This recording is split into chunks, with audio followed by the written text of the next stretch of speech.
le pistolet appuyé contre sa tempe, et Sarah Mitchell sourit. Pas parce qu'elle voulait mourir, pas parce qu'elle avait abandonné. Elle sourit parce que l'homme qui tenait l'arme n'avait aucune idée de qui il venait de s'emparer, et en 3 secondes, il allait découvrir exactement à quel point il avait mal choisi son otage. Si des histoires comme celle-ci vous émeuvent, si vous pensez que les gens peuvent porter en eux des vies entières que personne d'autre ne peut voir, appuyez sur le bouton « J'aime », déposez un commentaire nous indiquant d'où vous regardez. Partagez cette vidéo avec quelqu'un qui a besoin d'un rappel que la force ne ressemble pas toujours à ce que nous attendons. Et abonnez-vous à Père Silencieux pour ne jamais manquer une histoire comme celle-ci. 6 heures plus tôt, Sarah était entrée à Sainte-Agnès Memorial Hospital, la façon dont elle entrait chaque jour, tranquillement, efficacement, son badge coupé à des gommages bleu pâle, ses cheveux noirs tirés en arrière en un nœud serré, son visage portant le calme pratiqué d'il quelqu'un qui avait appris il y a longtemps comment cacher tout en dessous. Pour ses collègues, elle était simplement l'infirmière Mitchell du service des urgences, la femme qui n'élevait jamais la voix, qui pouvait commencer une intraveineuse chez un tout petit hurlant, sans broncher, qui restait 2 heures après son quart de travail,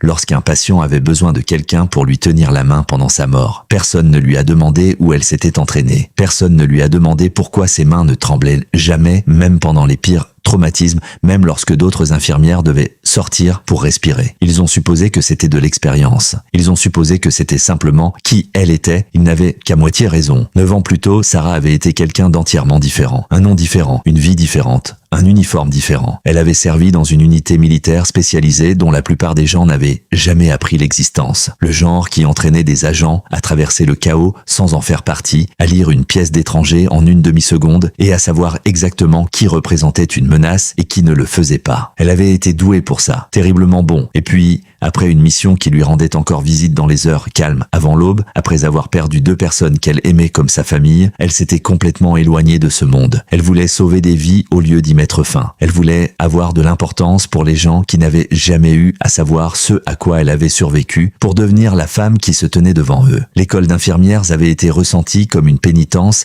et un but à la fois. Et pendant 9 ans, cela avait fonctionné. Elle avait construit une vie tranquille. Elle avait enterré l'instinct du tueur sous les gommages et les stéthoscopes et le rythme doux des jours ordinaires. Jusqu'au mardi après-midi, tout est revenu précipitamment. Cela a commencé comme un quart de travail normal, chaotique, comme l'ont toujours été les salles d'urgence, pleines d'enfants qui pleurent et de familles anxieuses, et le faible bourdonnement des moniteurs qui surveillent constamment des vies fragiles. Sarah vérifiait les signes vitaux d'un patient dans la B4 lorsque les portes se sont ouvertes et que les cris ont commencé. Un homme titubait, du sang trempé à travers sa veste, ses yeux fous de quelque chose qui n'était pas seulement de la douleur. Derrière lui vint un autre homme, plus grand, plus sauvage, le visage strié de saleté et de désespoir, un pistolet saisi dans une main tremblante. Il n'était pas là pour se faire soigner, il était là parce que l'homme qui l'avait abattu avait couru et qu'il avait l'intention de terminer ce qu'il avait commencé, et il se fichait de savoir qui se dressait sur son chemin. La salle d'attente se dissolvait dans la panique. Les patients ont plongé pour se mettre à couvert. Une jeune mère agrippa son nourrisson et se plaqua contre le mur en sanglotant. La sécurité n'avait pas encore atteint les portes. Pendant 3 ou 4 secondes,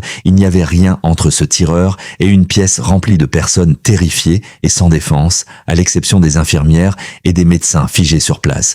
Aucun d'entre eux n'étant entraîné pour quelque chose comme ça. Aucun d'eux sauf Sarah. Elle s'avança au lieu de reculer. C'était l'instinct enterré mais jamais disparu. Le même instinct qu'il avait autrefois maintenu en vie dans des endroits que la plupart des gens ne pouvaient imaginer. Les yeux du tireur se fixèrent sur elle, et dans sa panique, il attrapa le corps chaud le plus proche, enroulant un bras autour de son cou et pressant le canon de l'arme contre sa tempe, criant à tout le monde de rester en arrière, criant qu'il la tuerait si quelqu'un bougeait. Il s'attendait à la terreur. Il s'attendait à ce qu'elle tremble, pleure, supplie, comme chaque otage dans chaque titre qu'il avait à moitié écouté avait supplié. Au lieu de cela, le pouls de Sarah a ralenti. Sa respiration se stabilisa. Quelque part derrière ses yeux bleus calmes, la femme qu'elle était a rouvert les yeux pour la première fois en 9 ans et elle a commencé, sans un seul mouvement visible, à calculer. Elle remarqua l'angle de son coude, lâche et non entraîné. Elle remarqua sa prise sur l'arme, bâclée, plus terrifiée que mortelle. Elle remarqua la façon dont ses yeux se précipitaient vers les portes toutes les quelques secondes. Un homme qui voulait une sortie bien plus qu'il ne voulait un décompte des cadavres. Elle lui parla doucement, sa voix le même ton doux et terre à terre qu'elle utilisait avec les patients qui se battaient au milieu de la nuit, lui disant qu'elle comprenait, lui disant que personne ici ne voulait lui faire de mal, lui disant qu'il pourrait obtenir son ami l'aide dont il avait besoin s'il baissait simplement le pistolet. Ce n'était pas de la faiblesse, c'était de la stratégie habillée de gentillesse,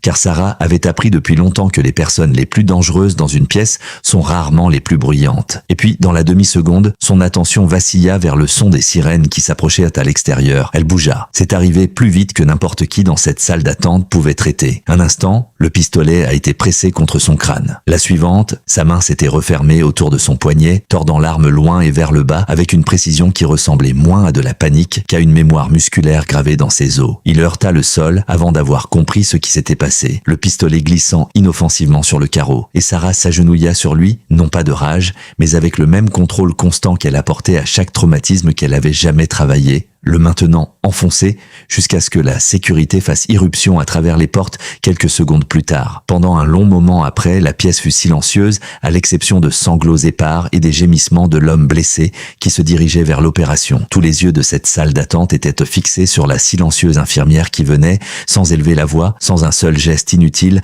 de mettre fin à ce qui aurait pu être un massacre. Personne n'a rien dit, personne ne savait quoi dire. La femme qu'il pensait reconnaître, celle qui apportait du café aux familles en deuil et restait tard pour réconforter les enfants effrayés, venait de révéler un morceau d'elle-même qu'aucun d'eux n'avait jamais imaginé exister. Dans les semaines qui ont suivi, Sarah n'en a pas beaucoup parlé. Elle est retournée à ses gommages, ses quarts de travail de 12 heures, son appartement calme avec les photos qu'elle n'a jamais montrées à personne. Mais quelque chose en elle avait changé. Un vieux mur entre ce qu'elle était et ce qu'elle avait choisi de devenir était enfin tombé. Et elle a découvert qu'elle n'avait plus besoin de se cacher de l'une ou l'autre version d'elle-même. Elle avait passé 9 ans à croire qu'elle devait enterrer le soldat pour devenir le guérisseur. Ce jour-là lui a appris la vérité. Elle n'avait jamais cessé d'être les deux. La force qui l'a autrefois aidé à survivre à des missions impossibles était la même force qui lui permettait de tenir la main d'un étranger mourant à 3 heures du matin sans se casser. Il n'y avait jamais eu deux femmes différentes vivant en elle. Elle n'en avait jamais été qu'une, apprenant lentement à utiliser tout ce qu'elle était pour de bon. Si cette histoire a touché quelque chose en vous, si elle vous a rappelé que les personnes les plus silencieuses portent souvent la force la plus profonde. Prenez un moment pour aimer cette vidéo, partagez-la avec quelqu'un qui pourrait en avoir besoin aujourd'hui et abonnez-vous à Midnight Tale afin que nous puissions continuer à raconter des histoires comme celle de Sarah. Et avant de partir, nous avons une petite demande. Dans les commentaires ci-dessous, dites-nous un mot qui décrit la force que vous portez que la plupart des gens ne voient jamais. Et on n'en a jamais. Nous lisons chacun d'eux et nous aimerions connaître le vôtre. Sarah Mitchell travaille toujours de nuit au mémorial de Sainte-Agnès. Elle tient encore des mains tremblantes dans le noir. Et quelque part sous cette voix calme et ferme, une sorte de guerrière silencieuse veille sur chaque âme qui franchit ses portes, prête, si jamais on a de nouveau besoin d'elle, à les protéger avec tout ce qu'elle était autrefois et tout ce qu'elle est devenue depuis.